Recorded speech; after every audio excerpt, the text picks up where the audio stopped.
Hello दोस्तों, ये बात है 2780 ईसा पूर्व के पहले की। उस समय मिस्र वासियों का मानना था कि मरने के बाद भी जीवन होता है, इसलिए शव को मम्मी बना देते थे। और मम्मी बनाने के लिए सबसे पहले मस्तिष्क को और कई आंतरिक अंग को हटा दिया करते थे, विशेष रूप से पेट के आंतरिक अंग को। मस्तिष्क को हटाने के लिए आमतौर से घुमावदार धातुओं का उपयोग करते थे, जो कि नाक के माध्यम से डाला जाता था। पेट को एक चीरा लगा के अंदर के आंतरिक अंग हाथों के द्वारा हटा दिया जाता था। खाली पेट को सिलने से पहले उसके अंदर सुगंधित मसाले, लोबान और सदाबहार के पेड़ की छालों का उपयोग किया जाता था और उसके बाद उसे सिल दिया जाता था। दिल को हमेशा अंदर ही रहने दिया जाता था, क्योंकि जीवन के बाद उनका मानना था कि दिल का बहुत ज्यादा उपयोग होता है, बहुत ज्यादा महत्व है।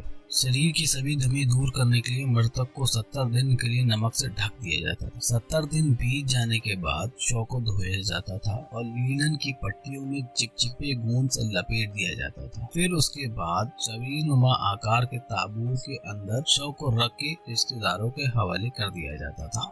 शुरुआत के मिस्र के राजाओं में मकबरे और बेंच के आकार के टीले बनाते थे, जिसे मस्तबा कहा जाता था। लगभग 2780 ईसा पूर्व किंग जोसर के वास्तुकार इमोतोप ने मस्तबाओं को एक ढेर में रखकर पहला पिरामिड बनाया। ये स्टेप पिरामिड मेम्फिस के पास सकारा में नील नदी के पश्चिम तट पर स्थित है। बाद के पिरामिड की तरह इसमें राजाओं को दफन करने का कक्ष सहित अन्य विभिन्न कमरे भी शामिल होते हैं। चौथे राजवंश के संस्थापक स्नेफरू के शासनकाल के दौरान स्टेप पिरामिड बनाया गया। इसके बाद बाशूर के एक पिरामिड का निर्माण शुरू किया गया। लगभग आधा ऊपर हल्की झुकाव का कोण 51 डिग्री से घटकर 43 डिग्री हो जाता है और भुजाएं कम खड़ी होती हैं। इसे बेंड पिरामिड के रूप में जाना जाता है। पिरामिड को अधिक स्थिरता देने के लिए निर्माण के दौरान कोण में परिवर्तन किया गया था।